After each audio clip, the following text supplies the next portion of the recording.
भी हमारे शहीद हुए हैं, नीचे बैठ जाए आप, है ना, एक बार। उन सब की याद में, और हर इंसान का एक सपन होता है, तो उनके सपन पूरे हों इसलिए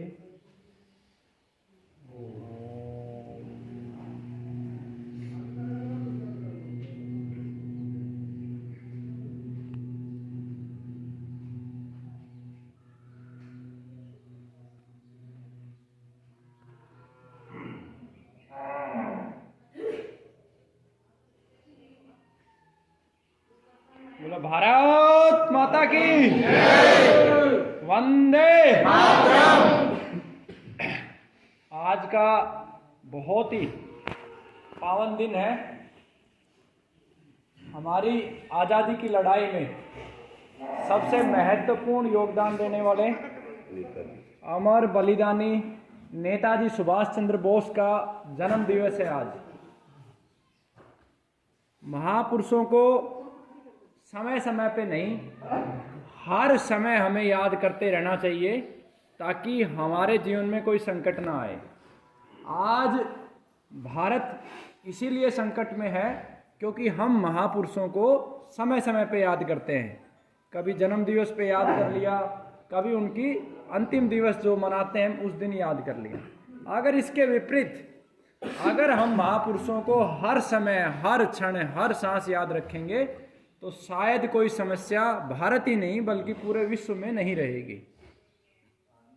समय समय पर समाज की, प्रकृति की, राष्ट्र की जितनी भी समस्याएं होती हैं, उस समय की जो समस्याएं होती है उसी के प्रकार से समाज में महापुरुष आते हैं।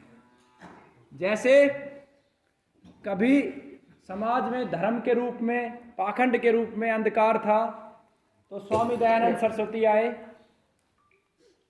स्वामी दयानंद सरस्वती के जाने के बाद जब हमारा जो राष्ट्र की जो प्रमुख समस्या हो गई थी, गुलामी का जो दौर था, अंग्रेजों ने हमें गिरफ्त में ले रखा था। शारीरिक रूप से, मानसिक रूप से हम इतने गुलाम नहीं हुए थे अंग्रेजों के। जिस समय अंग्रेज यहाँ पे थे तो उस समय नेताजी सुभाष चंद्र बोस आए और नेताजी सुभाष चंद्र बोस ने और उनकी सेना ने मिलकर हमें शारीरिक आज़ादी दिलाई। और जब ये भारत शरीर से पूर्ण रूप से आज़ाद हो चुका था लेकिन मानसिक गुलामी के घोर अंधकार में डूबा हुआ है, आज भी डूबा हुआ है, तो भाई राजीव दीक्षित जी आए और उन्होंने अथक प्रयास किया इस राष्ट्र को मानसिक गुलामी से बाहर निकालने के लिए।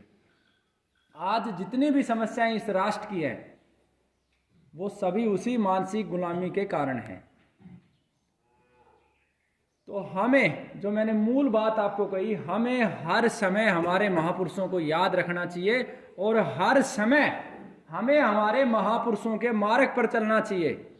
अगर आप किसी महापुरुष को श्रद्धांजलि देना चाहते हो तो उसका एक ही मात्र रास्ता है कि जो उन्होंने किया उसे वर्तमान समय में समझ के, उन जो वर्तमान समय की समस्याएं हैं उन समस्याओं को समझ के उसका हल निकालना आप शुरू करो। जैसे नेताजी सुभाष चंद्र बोस ने हमें आज़ाद करवाने के लिए, अंग्रेजों को यहाँ से भगाने के लिए एक लड़ाई लड़ी। उस समय ये सबसे बड़ी समस्या थी। क्यों? क्योंकि अंग्रेज हमारी सारी व्यवस्थाओं को धीमे धीमे से नष्ट कर रहे थे। हर एक व्यवस्था को उन्होंने हमारी खराब कर दी थी, भले ही वो व्यापार की व्यवस्था हो, भले ही वो चिकित्सा की व्यवस्था हो, भले ही वो शिक्षा की व्यवस्था हो, सभी को धराशायी कर दिया था और सीधा सीधा हमें लूट रहे थे।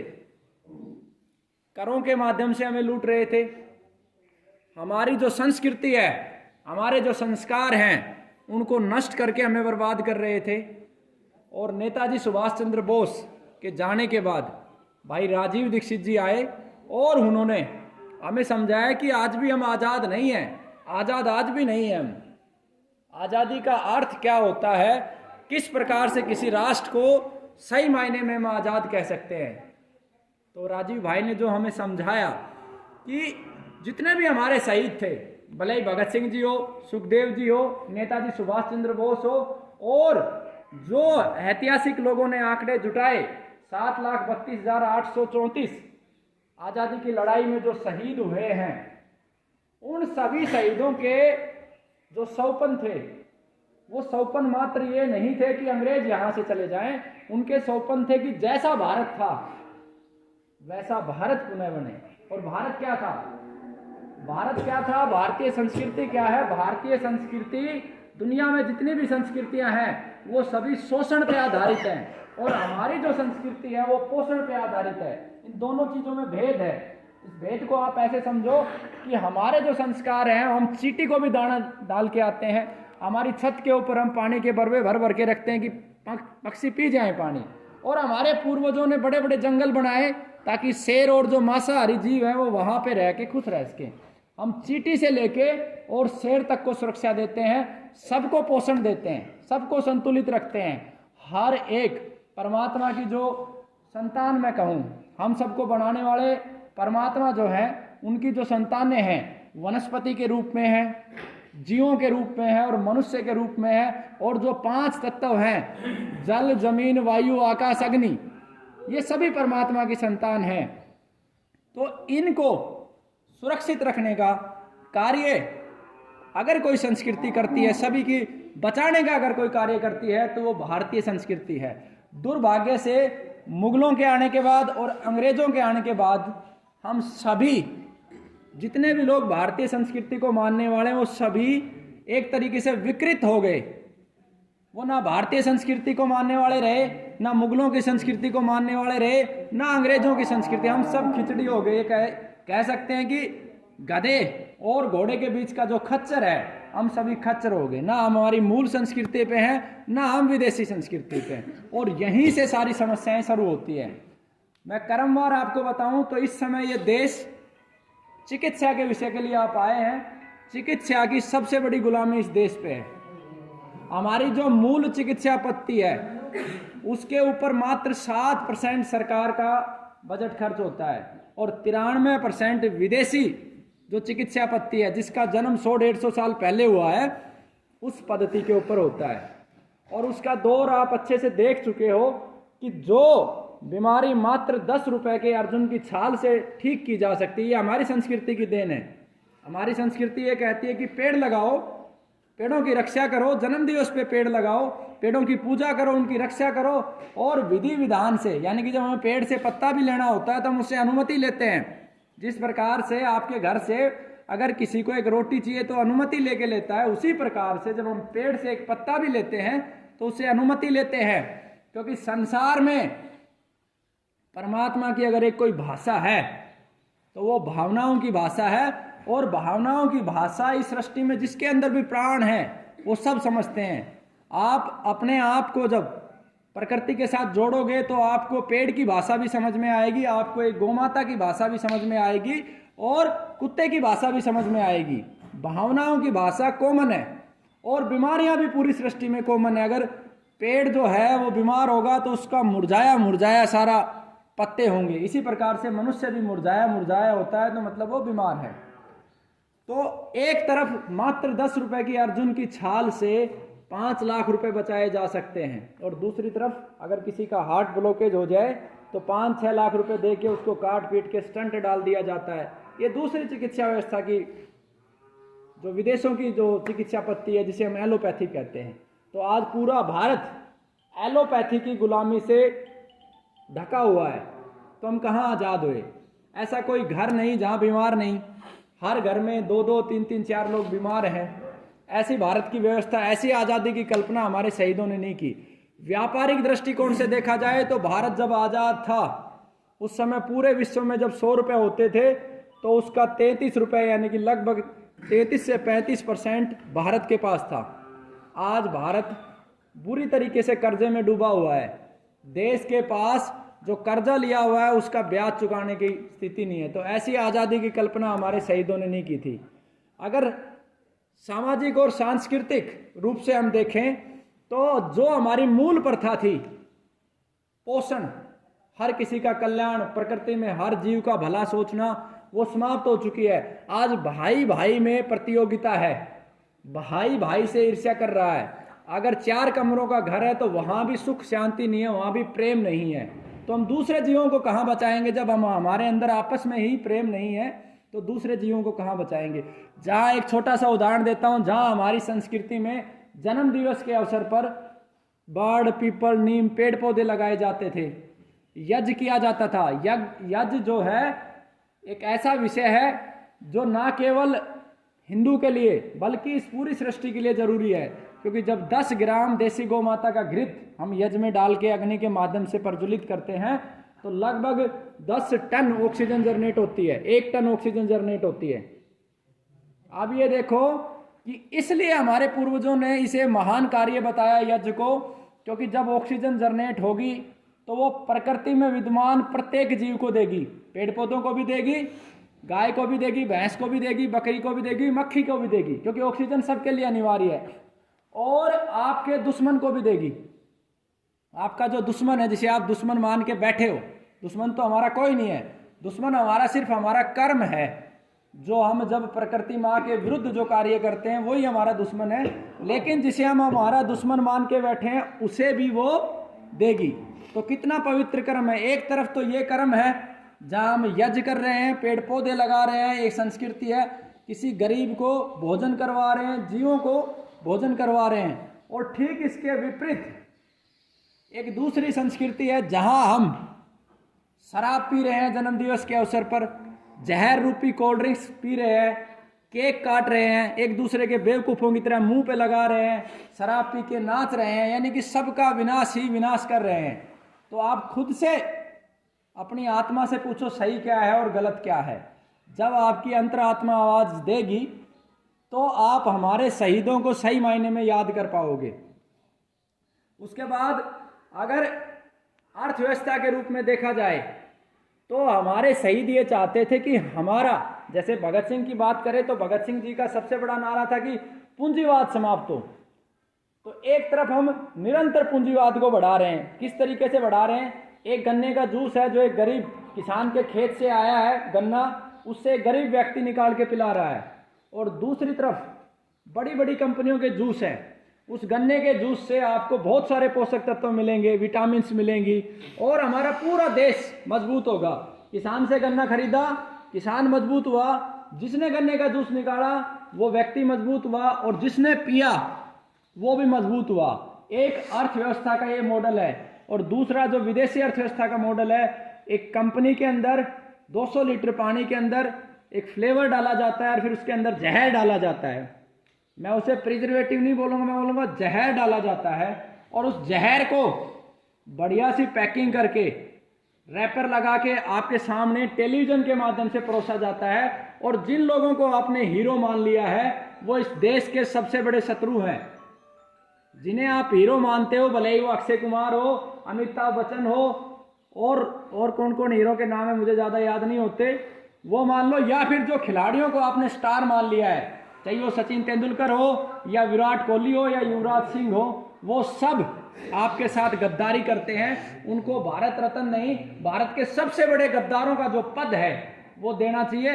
वो मात्र 2, 4, 5 करोड़ रुपए में बिकते हैं, और जो चीज हर व्यक्ति को बीमार करती है, कोई कोल्ड ड्रिंक्स पीने के लिए आपको कहता है, कोई रॉयल स्टैग पीने के लिए आपको कहता है, कोई रियल जूस पीने के लिए कहता है, जबकि सबको पता है कि 2 दिन, 3 दिन, 4 दिन पुराना मौसमी का जूस कोई नहीं पीता।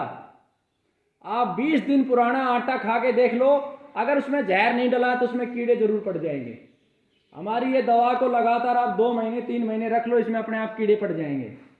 फिर ये आशीर्वाद के रूप में आपको जो आटा दिया जा रहा है, ये कौन सा आशीर्वाद आपको दे रहा है जो 6-6 महीने, 8-8 महीने उसमें कीड़े ही नहीं पड़ रहे, क्योंकि उसमें पहले से जहर डाला जा चुका है। तो ये जो गुलामी है, हमारी जो मानसिक गुलामी है, इस मानसिक गुलामी से आज़ाद हमें होना पड़ेगा।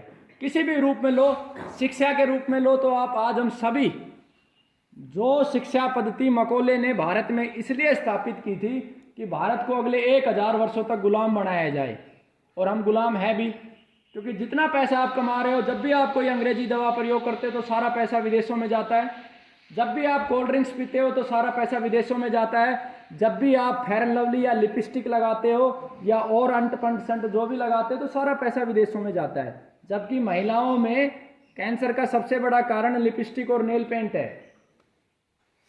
उसमें जो केमिकल है आप खुद से लैब में जाके चेक करवाओ। और हमारी व्यवस्थाओं में क्या था? हमारी व्यवस्थाओं में चंदन था। चंदन को घिस के होठों पे हम लगाते थे, हम फूल लगाते थे। आप कभी एक देसी गुलाब का फूल दिन भर सूंघ के देखना, आपको ये लगेगा कि आपको आनंद आ गया। आपकी बहुत सारी समस्याएं उसको सूंघने मात्र से समाप्त हो जाएंगी। तो जैसे जैसे आप प्रकृति के करीब जाओगे वैसे वैसे आपकी समस्याएं समाप्त हो जाएंगी।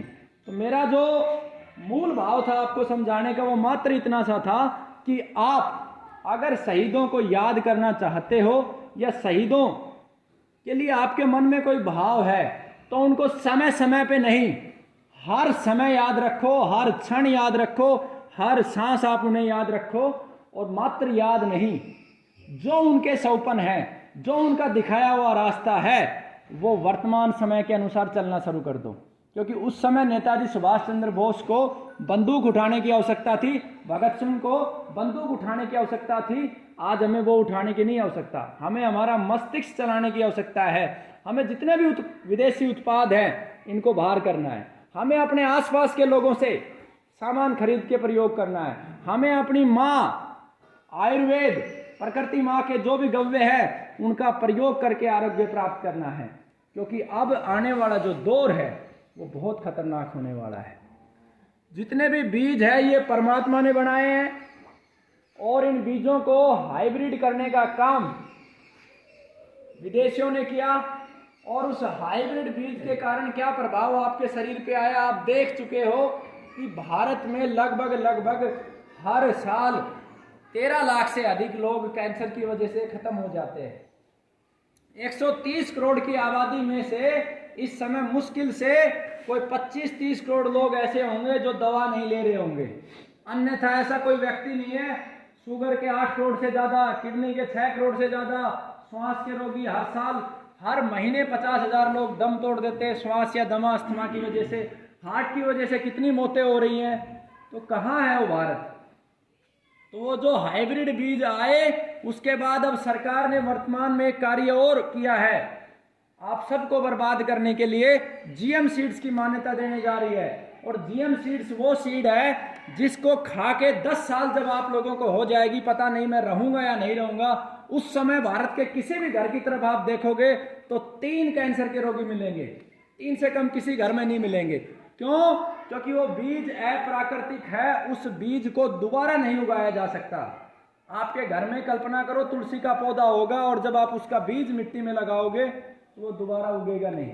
आप कल्पना करो आपने मक्का लगाया और दोबारा उस मक्का को लगाना चाहोगे जमीन में, उगेगा नहीं। आपको कंपनी की तरफ मुंह करना पड़ेगा। सवाल ये नहीं है कि कंपनी की तरफ मुंह या पैसे देने से हमारा काम चल जाएगा, नहीं। हमारी आने वाली जनरेशन बीमारियों से मरेगी, संतान पैदा नहीं होंगी। तो इस प्रकार के कृत्य आज हो रहे हैं और हम हाथ पे हाथ धर के बैठे हुए हैं। तो यही श्रद्धांजलि है नेताजी सुभाष चंद्र बोस को कि हम आज वर्तमान समय के जो षड्यंत्र हैं उनके खिलाफ लड़ें और उनको दूर करें। तो आप जिस पावन भूमि के ऊपर बैठे हो ये बाबा जयराम दास जी की पावन भूमि है। और भाई राजीव दीक्षित जी को सुनने के बाद हमने हमारे जीवन में एक संकल्प लिया था कि भाई राजीव दीक्षित जी की तो हत्या हो गई है, लेकिन जब तक हमारी सांस चलेगी केवल और केवल प्रकृति, राष्ट्र और समाज के कार्य के लिए चलेगी। तो 9 संकल्प आप जो ये पोस्टर देख पा रहे हो, इसमें जो 9 संकल्प हमने लिए हुए हैं, तो ये 9 संकल्पों में से जो पहला संकल्प है गो रक्षा। गो हमारी माता है, इसलिए है कि गो माता के बगैर सृष्टि का चक्कर नहीं चल सकता। हर समस्या का समाधान गो माता के पास है।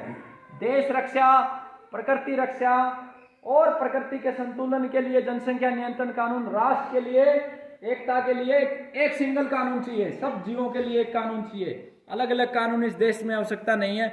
जितने भी गलत व्यवस्था है उन्हें समाप्त करना होगा। हमारी मेहनत का जो कर हम सरकार को चुकाते हैं उसी कर को सरकार एलोपैथी की दवाओं पे एलोकेट करती है। आप सोचिए कि आज एक देश में बीमारी फैली हुई है, पिछले 2 साल से सबके धंधे चौपट हो गए हैं। उसके लिए सरकार क्यों हमें बार बार फोर्स कर रही है कि सबको एलोपैथी लेना है, सबको टीके लगवाने हैं? हमें तो कभी कोई बीमारी नहीं हुई। पिछले 2 साल से हम लगातार बस में भी सफर कर रहे हैं और आप लोगों के बीच में रहे हैं।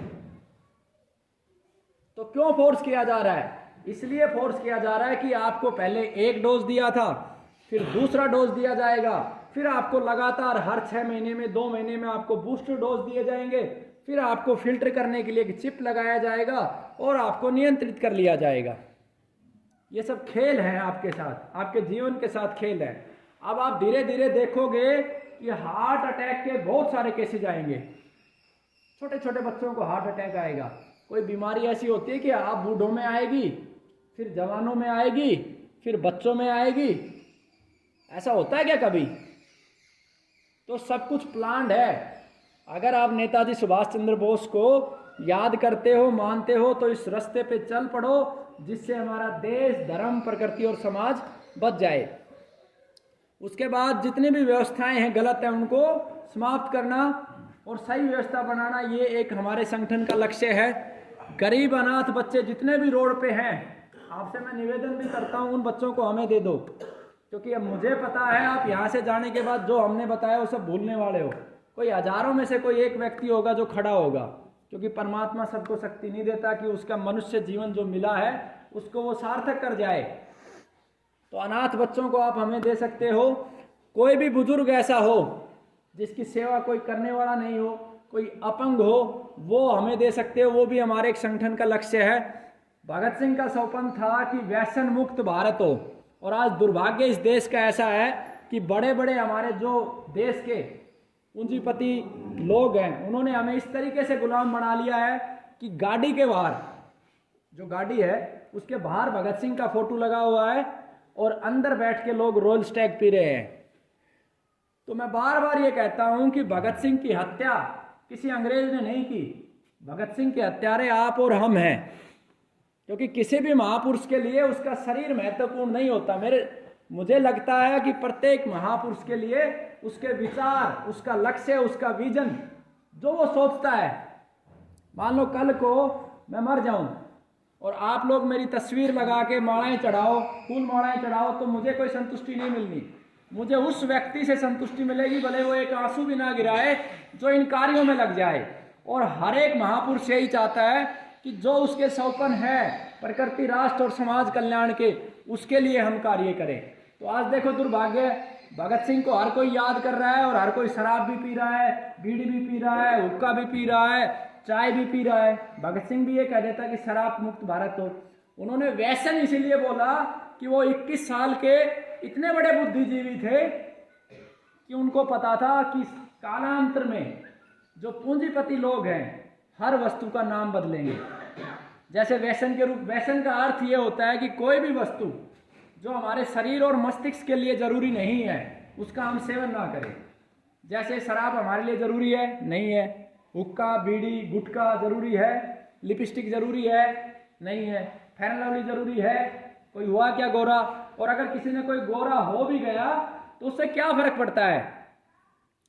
अंत में हमारी आत्मा को सुख, आपका स्वभाव, आपका सेवा भाव, आपका प्रेम और आपके कर्म, वही तो मायने रखते हैं। अगर किसी व्यक्ति का चेहरा पूरा काला भी हो या जला हुआ भी हो, तो अंत में जो सुख दे सकता है वो आपका निरोगी काया आपको सुख दे सकती है।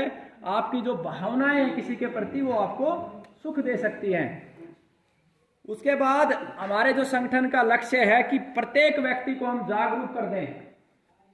जैसे आप लोग आए हो इसी प्रकार से यहाँ पे प्रशिक्षण शिविर रहते हैं कि क्यों हम बीमार हो रहे हो, पीछे जो पर्चा लगा हुआ वो बीमारी के कारण है, वो कारण भी समझाते हैं। अगर कोई बीमार हो गया तो उसे ठीक करना भी बताते हैं। किसी को शुगर हो गई तो कैसे ठीक करनी है।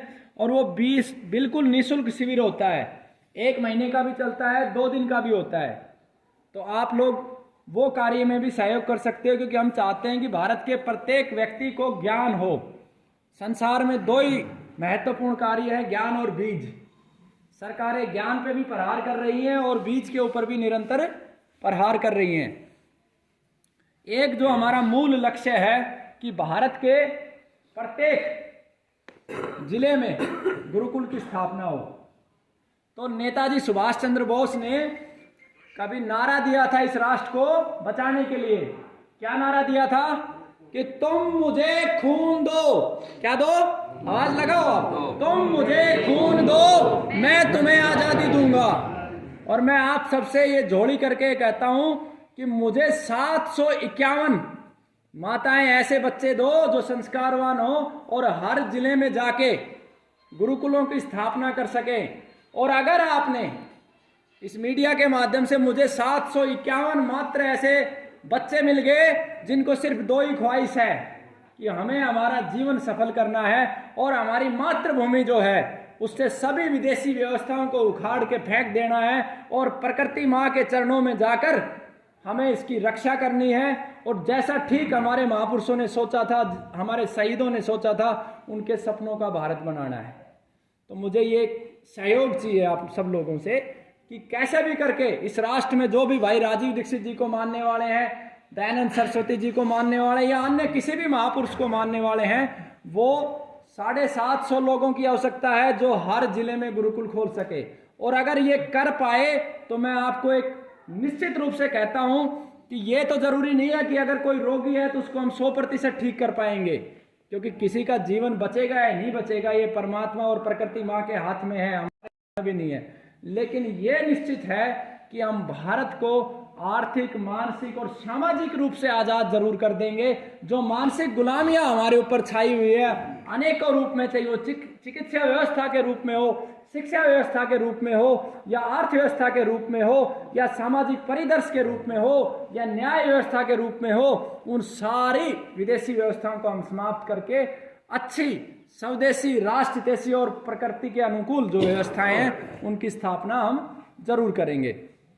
एक सहयोग मुझे जो आपसे चाहिए, जो मैंने पहले भी बोला था कि हमें पीड़ा होती है कि जब कोई बच्चा रोड पे भीख मांग रहा होता है, आपको कहीं भी कोई ऐसा बच्चा दिखाई दे, आप निसंकोच रूप से हमें दो। उसके देने से आप सुरक्षित होंगे।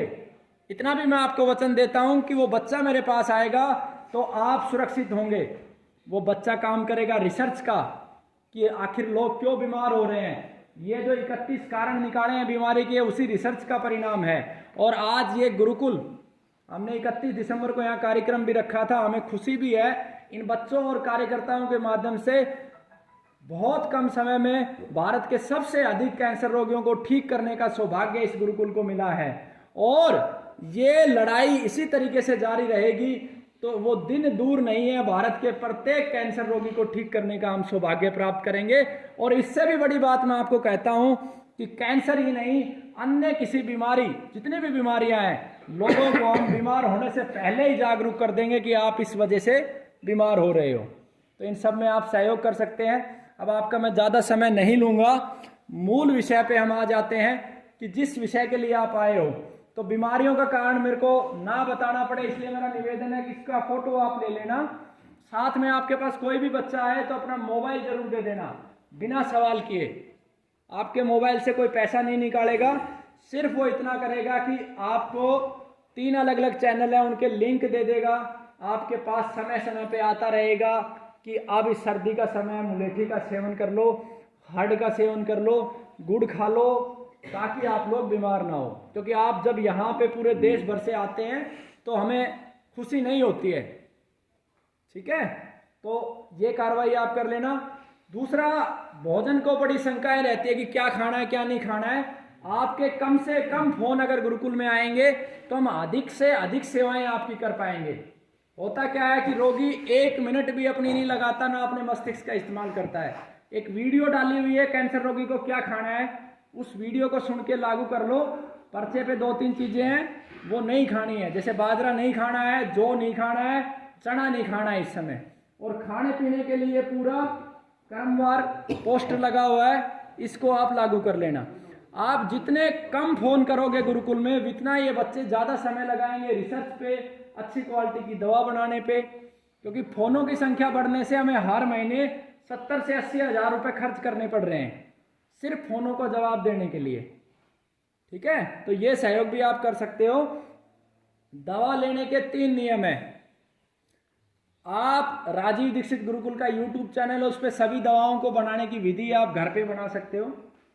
दूसरा, अगर कोई व्यक्ति गरीब है, पैसा नहीं है, तो ये जो 31 चीजें हैं जिनकी वजह से मनुष्य बीमार हो रहा है, वो गौ माता को साक्षी मान के गंगा जल को हाथ में लेके संकल्प लेगा कि मैं इनको मर जाऊंगा लेकिन इस्तेमाल नहीं करूंगा, मेरे घर में इस्तेमाल नहीं होने दूंगा, अगर हुआ तो मैं घर छोड़ दूंगा। क्योंकि आपको लड़ना पड़ेगा, यही युद्ध है। अब हथियार उठाने की आवश्यकता नहीं है। आपके बगल में अगर आपका दादा बीड़ी पी रहा है, हुक्का पी रहा है, तो वो अपने आप को नहीं मार रहा है, वो आने वाली 5 पीढ़ियों को खत्म कर जाएगा। क्योंकि जो छोटा सा बच्चा है वो जब देखेगा कि वो हुक्का पी रहा है या बीड़ी पी रहा है तो वो बच्चा भी वही फॉलो करेगा। समझ रहे हो? बहुत बहुत भारी गुलामियां है। जैसे बड़ा व्यक्ति अगर कोई घर में लिपस्टिक लगाएगा तो छोटे बच्चे भी लगाएंगे। ये पूरे प्लांट तरीके से आपको गुलाम बनाया गया। किसी ने कोई देखा है कृष्ण भगवान ने लिपस्टिक लगाई है? लेकिन जानबूझ के टीवी सीरियल में लगा के जन्माष्टमी वाले दिन हम देखते हैं छोटे छोटे बच्चों को लिपस्टिक लगा के भेज देते हैं, बोला कृष्ण भगवान बन गया। कृष्ण भगवान बनने के लिए आपको 16 कलाएं चाहिए, और जो श्री कृष्ण भगवान जी ने किया वो सारे कर्म आपके रोम रोम में बसे और उसे आप जमीन पे उतार पाए। मात्र लिपस्टिक लगाने से या चंदेला पकड़ाने से कोई कृष्ण भगवान नहीं बन सकता। आप उसके मार्ग पे चलो। 1 लाख गौ माताएं वो रखता था, आपको तो एक में छिक्का आती है। सुबह सुबह गौमूत्र का वो सेवन करता था। जब भी यज्ञ पे बैठते थे गोबर का रस निकाल के दही और वो पंचामृत बना के लेते थे, आपको छींके आ जाती है। कोई रखता है क्या गाय? तो कृष्ण भगवान बनना तो बहुत अनिवार्य है, लेकिन कोई तैयार तो नहीं होता है। तो आप निःशुल्क भी दवा प्राप्त कर सकते हो, और इसके अतिरिक्त ये जो 2 चीजें नहीं कर सकता, तीसरे को उसका मूल्य चुकाना होता है। ठीक है, तो ये 3 प्रक्रियाएं गुरुकुल की हैं, इनका आप पालन कर सकते हो। भोजन की व्यवस्था है, जैसा हमसे बन पाता है आप भोजन जरूर करके जाना। आप क्रमवार यहाँ से हिस्ट्री बना के 15-15 लोग हमारे साथ आ जाना। दवा लेने की विधि की वीडियो ऑलरेडी डली हुई है, उसको आप फॉलो करना। कैंसर के रोगी विशेष रूप से मुझे 4 चीज़ें बताएंगे। आप ज़्यादा लंबी बात बताओगे तो जो मुझे मूल कार्य करना होता है मैं नहीं कर पाता हूँ। मेरे लिए महत्वपूर्ण है किस अंग में कैंसर है, पहली बात। दूसरी बात, कीमो लगी है नहीं लगी है। तीसरी बात, कीमो लगी है तो लास्ट कीमो कब लगी है। ठीक है, और चौथी बात आपकी 2 मूल समस्याएं, नींद नहीं आती, भूख नहीं लगती। ये सीमित अगर आप 4 बात करोगे तो मैं चिंतन करके वो लिख पाऊंगा जिससे आपकी समस्याएं खत्म होंगी। आप अगर मुझे पूरी कहानी सुनाओगे तो समय भी ज़्यादा लगेगा और मूल कार्य भी हम नहीं कर पाएंगे। ठीक है, एक इसका पर्चा भी बना हुआ है, आप एक हार्ड कॉपी पर्चा भी ले जाना। जितने लोगों को जागरूक कर सकते हो। एक बात, बीमारी को होने के बाद ठीक करने में बहुत ताकत लगती है, लेकिन आज ही अगर इन सारी चीज़ों को घर से उठा दोगे तो आपका आधा तो खर्चा बच जाएगा। भाई आप किसी को 30 रुपए की कोल्ड ड्रिंक्स पिला रहे हो, उसकी जगह आप 1 गिलास पानी दे दोगे, 1 चम्मच जीरा डाल के उबाल के, तो आपका खर्चा कम हो जाएगा और वो सामने वाला व्यक्ति भी बच जाएगा। ये जो हमारी संस्कृति का जो मूल था वो शरीर की ताकत और मस्तिष्क और जन कल्याण, इन 3 चीजों पे टिका हुआ था। उसी व्यक्ति का हमारी संस्कृति में सम्मान होता था जो ताकतवर है, बुद्धिमान है, और अपनी बुद्धि को और ताकत को समाज के कल्याण के लिए, प्रकृति के हित के लिए और राष्ट्र के लिए जो उपयोग करता था उसका सम्मान होता था। इसीलिए कृष्ण भगवान का सम्मान हुआ, इसीलिए भगवान श्री राम का सम्मान हुआ, इसीलिए भगवान परशुराम का सम्मान हुआ ना। अब आज क्या हो रहा है, आज हमने सम्मान को जोड़ लिया। कितना बड़ा मकान है, कैसे कपड़े हमने पहने हैं, कैसे हम लग रहे हैं। छोटे छोटे बच्चों को आप बोलते हैं ना क्यूट लग रहा है, आपने उसको गलत रास्ता दे दिया। जो ताकत उसे अपने मस्तिष्क पे लगानी चाहिए थी, बुद्धि कैसे तेज हो, शरीर में ताकत कैसे आए, वो कहाँ ताकत लगाएगा, शीशे के सामने लगाएगा। आज कैसा लग रहा हूँ, कल कैसा लग रहा हूँ, परसों कैसा लगूंगा। तो ये मूल परिवर्तन आपको सबको करने होंगे, तभी जाके हम सब बच पाएंगे। ठीक है जी, बोलो भारत माता की जय, वंदे मातरम, इनकलाब।